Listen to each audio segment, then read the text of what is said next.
Dernier album studio que Michael Jackson est sorti de son vivant, Invincible est souvent reconnu comme le maillon faible de la discographie du roi de la pop.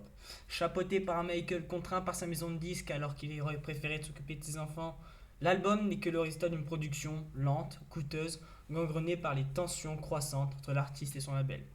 Une situation explosive qui aboutira à l'arrêt pur et simple de la promotion du disque seulement 3 mois après sa sortie, ne lui laissant que 4 singles partiellement commercialisés, 2 clips dont un dans lequel Michael n'apparaît même pas, et bien entendu aucune tournée de concert. Ajoutons à cela le fait qu'il soit peu de temps sorti après le 11 septembre 2001, et on peut dire que le fait qu'il ne soit tout de même vendu à plus de 6 millions d'exemplaires, quand bien même cela reste une véritable contre-performance pour le chanteur dont le précédent album s'était vendu à près de 20 millions d'exemplaires à titre d'exemple. Mais plus que son échec commercial, c'est de par sa déception critique que l'album a marqué les esprits. Jugé trop long, trop électronique, peu inspiré, Invincible a toujours eu du mal à trouver son public. Et personnellement, je fais partie sceptique vis-à-vis de l'album. Une bonne partie des morceaux qui n'avaient pas été retenus lors de sa production et qui sont sortis sur d'autres supports ultérieurement étaient finalement d'assez bonne facture et qu'ils étaient parfois bien meilleurs que ceux qui avaient été choisis pour figurer sur le disque final. C'est pourquoi il m'est venu une idée assez amusante. Refaire complètement la tracklist de l'album en piochant parmi les 16 titres de l'album. Et parmi les autres morceaux issus des sessions d'enregistrement de 98 jusqu'à 2000, le tout dans le but de reconstituer une version meilleure que celle que l'on a eue. Pour élaborer cette tracklist imaginaire, je me suis évidemment basé sur mes propres goûts, mais aussi sur l'opinion générale. Et surtout, je me suis restreint aux morceaux étant sortis sur des supports officiels. Michael avait toujours l'habitude de démarrer ses albums par un morceau très rythmé et dansant. Je me suis donc immédiatement dit que cette collaboration avec Lenny Kravitz, enregistrée en 1999, était parfaite. Entraînante et surtout plus subtile dans la modernité qu'elle apporte à la musique de Michael que les autres morceaux d'Invincible. J'apprécie tout particulièrement le fait de la mettre au début car l'intro du morceau est assez épique.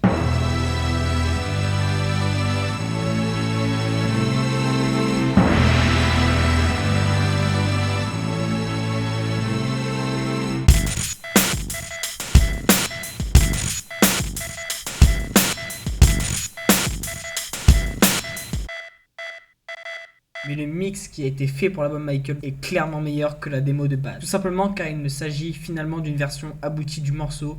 Elle améliore considérablement l'audibilité de la voix de Michael et rajoute même un solo de guitare qui s'intègre parfaitement au reste.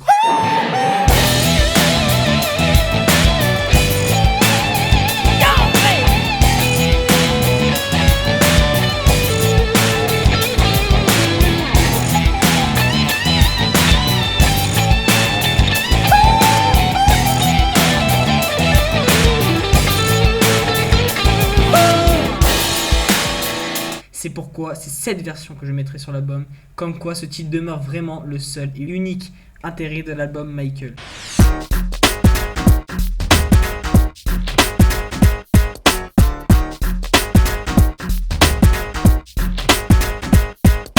Et on enchaîne avec ce qui était la première piste de l'album de base. Je ne suis personnellement pas très fan d'Unbreakable, mais je dois reconnaître qu'elle est souvent considérée comme l'une des meilleures chansons d'Invincible. C'est pourquoi je la mets, cela me dérange pas trop non plus, car même si je trouve qu'elle casse un peu les oreilles par moments, elle a tout de même un côté assez communicatif ainsi qu'un beat plutôt entêtant. Il y a quand même The Notorious Biggie en featuring. Soit dit en passant, étant donné que le morceau d'Invincible est désormais absent de cette version alternative de l'album éponyme et qu'il faut donc lui donner un nouveau nom qui serait évidemment le même que celui-là des morceaux qui la constituent, et bien je me dis que le candidat idéal est Unbreakable. En plus d'être proche de l'ancien titre, il fait vraiment titre d'album de Michael Jackson.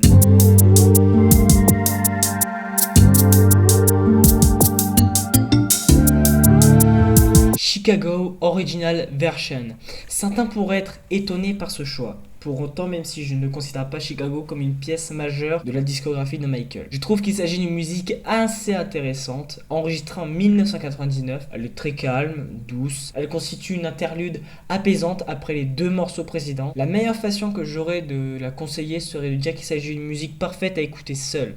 Qui plus est, le sujet de la chanson est des plus originaux, surtout pour Michael Jackson, puisqu'elle aborde ni plus ni moins que la question de l'adultère. Évidemment, je garde la version originale plutôt que le remix proposé sur l'album Escape, remix qui, je rappelle, avait visiblement un putain de canard en featuring.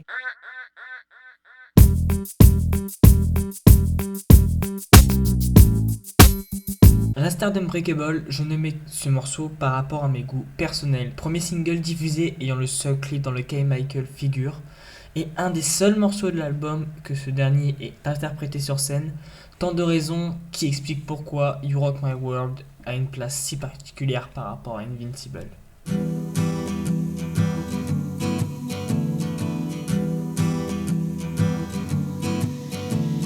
Puisque Michael a fait assez peu de reprises au cours de sa carrière, il ne faut pas hésiter à en mettre lorsque l'occasion se présente. Et ça tombe bien puisque cette reprise enregistrée en 1998 du tube On Horse With No Name est pas mal du tout. Muni d'un riff à la guitare sèche assez entraînant, ainsi que le refrain plutôt efficace, le morceau constitue un équilibre assez subtil entre la réinterprétation et le respect du morceau d'origine. C'est à se demander pourquoi elle n'a pas figuré sur l'album.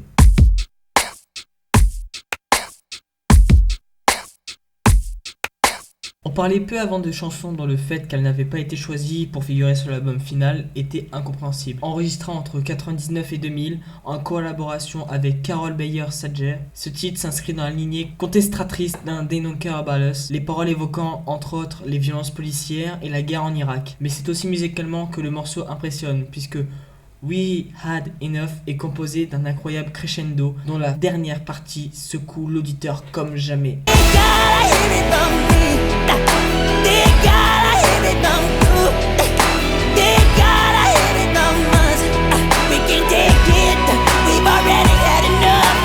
Pour démontrer la force évocative du morceau, il faut savoir qu'il fut globalement considéré comme le meilleur titre inédit de la compilation The Ultimate Collection sorti en 2004. En définitive, un immanquable absolu qui aurait définitivement dû figurer sur l'album de base. Love is magical,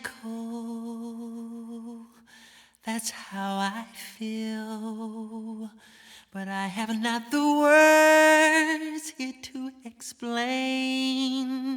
Après la tempête émotionnelle précédente, un bon morceau romantique, comme c'est si bien le faire MJ, est excellent pour s'en remettre. Étant l'un des deux seuls morceaux qui est composé à lui tout seul sur l'album de base, Speechless était le meilleur candidat possible. D'une grâce et d'une pureté singulière, le morceau constituait déjà une bouffée d'air frais. Entre les morceaux gras et lourdingues de l'album de base, Michael dira que ce morceau n'est pas inspiré d'une quelconque relation amoureuse qu'il aurait eue, mais seulement du bonheur qu'il ressentait après avoir joué une bataille de ballon d'eau.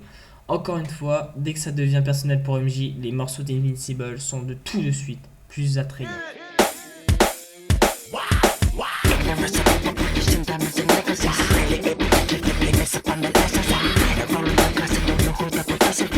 Alors là, je sais que ce choix fera débat, c'est certain.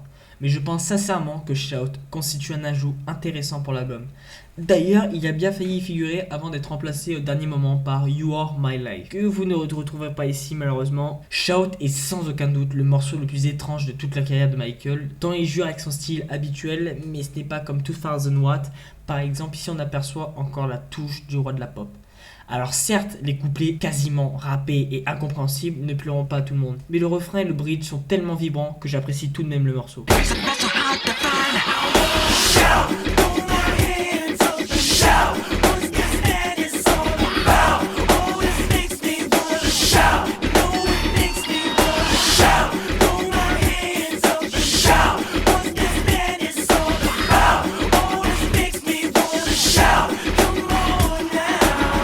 Comme je disais juste avant, Michael a fait tellement peu de reprises dans sa vie que passer à côté d'une d'entre elles serait presque criminel. Et cette chanson est une reprise du morceau éponyme des Hailey Brothers, mélangée au beat de la chanson Do It du groupe Rap Guy, ancien groupe de Teddy Riley. Et puis même si vous n'aimez pas Shout, dites-vous que sa singularité corrobore tout de même à l'identité de cette nouvelle version d'Invincible. Comprendra qui pourra. He gives another smile, try to understand. Bon, là je sais que je suis sur un terrain beaucoup moins glissant, puisque non seulement Whatever Happened est considéré comme un très bon morceau, mais plus encore, il est quasi unanimement reconnu comme étant le meilleur morceau d'Invincible. Et je partage ce point de vue, que dire de plus, la qualité du titre parle d'elle-même. La guitare de Carlos Santana est magnifique. Le sujet des paroles est original, la performance vocale de Michael est poignante, bref, c'est une pure réussite.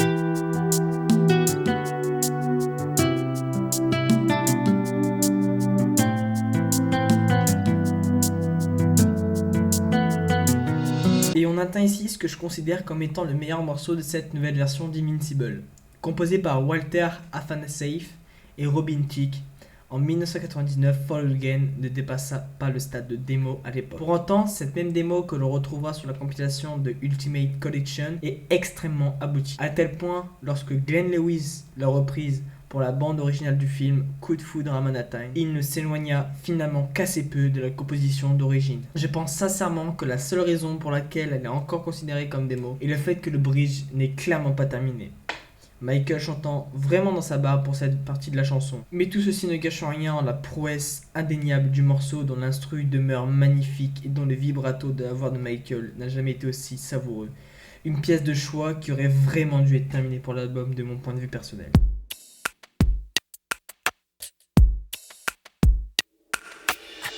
Somebody shakes when the wind blows.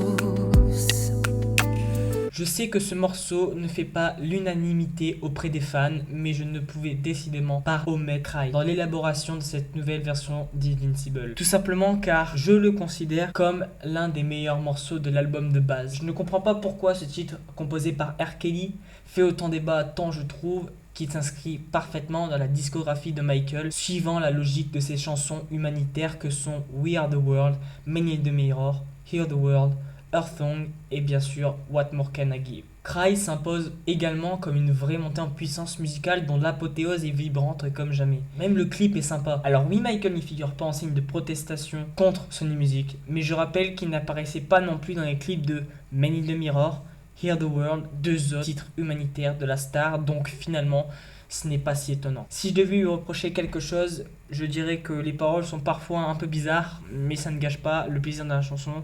Bref, un immanquable de l'album pour moi. All the lost children, this one's for all the lost children, this one's for all the lost children, wishing them well and wishing them home. Et pour terminer, je ne pouvais pas passer à côté du seul autre morceau que Michael avait composé seul sur l'album de base. The Lost Children est une très belle chanson communiquant l'amour que Michael avait pour les enfants. Pas de blagues s'il vous plaît, pas de blagues de mauvais goût. Bref, encore une fois, c'est une chanson personnelle et donc c'est bien. Et c'est ainsi que se terminerait cette nouvelle version de l'album si cela avait été la tracklist d'Invincible. Je l'aurais largement préféré à la version que l'on a eue au final. Je ne l'aurais probablement pas considéré comme étant aussi bon que les albums précédents. Je pense également qu'ainsi, il aurait été plus apprécié par l'opinion générale. Et oui, au fait, effectivement, il y aurait eu 2 titres de moins, mais étant donné que l'une des critiques récurrentes de l'album de base était sa longueur, c'est pour le mieux. Et vu que je suis un incorrigible maniaque, je me suis carrément permis de créer un faux album, comme mes vidéos précédentes, en me basant sur cette tracklist avec une nouvelle pochette et le nom d'Unbreakable. C'était Michael Jackson Fan France.